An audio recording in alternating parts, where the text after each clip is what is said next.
How on earth did Russia let a cosmonaut rot in orbit? In 1991, Sergei Krikalev launched into space aboard the Mir space station as part of a standard Soviet mission. He was supposed to be up there for just 5 months. But something no one had predicted happened back on Earth. The Soviet Union collapsed. The country that sent him into orbit no longer existed.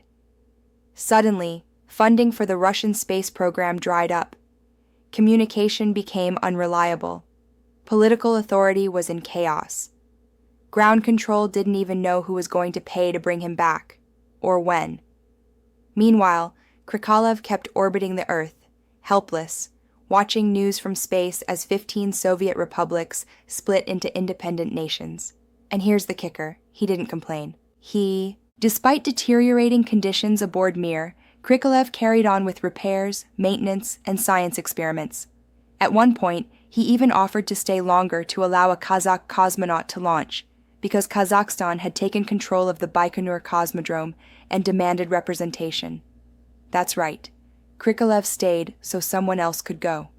In total, he spent 311 days in orbit, twice as long as planned. He watched his homeland vanish. He returned to Earth in 1992 to a country he didn't recognize, a currency that had collapsed, and a space agency now renamed and barely functioning. He'd launched as a Soviet. He landed as a Russian. For a while, the media called him the last citizen of the USSR. And they weren't wrong.